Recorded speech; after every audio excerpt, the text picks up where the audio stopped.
What's up? It's Malcolm Lovejoy. I'm back doing my thing. We're gonna read again from Seductress. Just gonna keep it going. Just a little sprinkle of love, just a drop of love in your life. Hope it makes the day a little better. I had an interesting day, but we ain't gonna get into that. So here we go.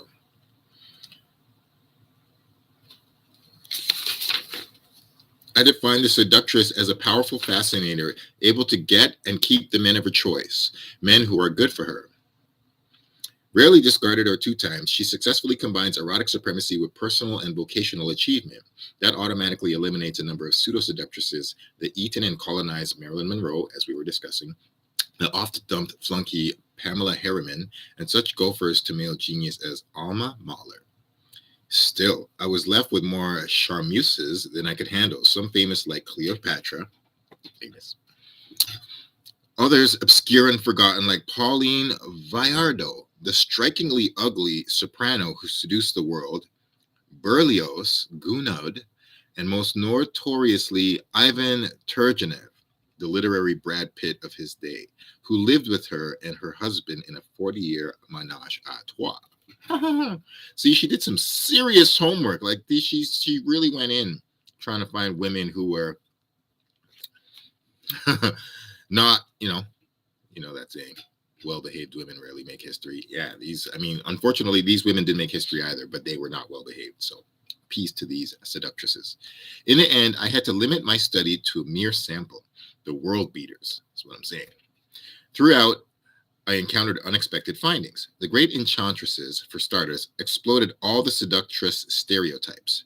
They weren't dim blondes, nothing without a man operatives, shark-hearted vamps, sick narcissists, and comely servile guardians of the hearth. They were myth-busting non-beauties, seniors, intellectuals, creators, politicas, and bravura adventurers. More dramatically, they shared a constellation of qualities.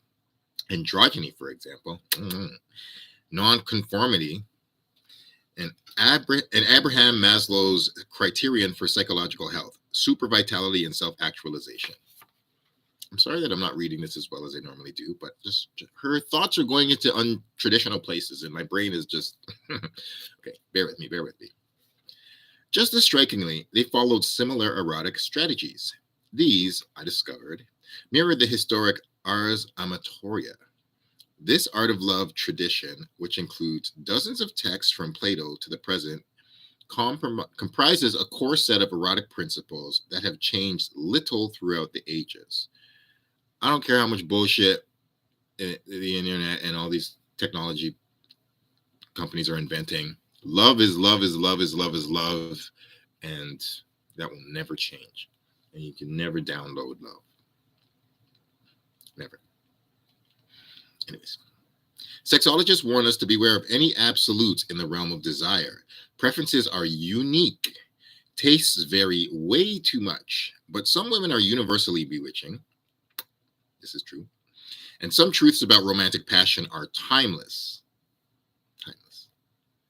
Most people seeking orgasms, stuff like that. Like, that's not to say orgasm is everything in sex, but generally we're heading towards Orgasmville. Might take a few little detours into Kinktown and Roleplayville, but we're going to Orgasmville. And some truths about romantic passion are timeless, especially the craft of enchanting and keeping someone. The hard part, enchanted. Not all men, of course, are won by the identical means. Yet, whatever the recipe, the basic ingredients of seduction remain the same. They continue a kind of periodic table of eros. I like that. They can be custom mixed to taste, with some elements omitted, such as fashion flair, but still will do the job.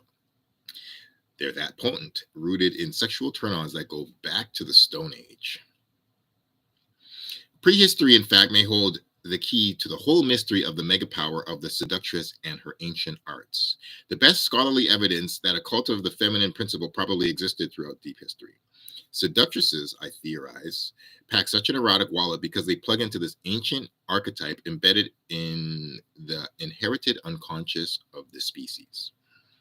They evoke the goddess, mankind's first love object, and replicate her seductive way, the template of Ars Amatoria.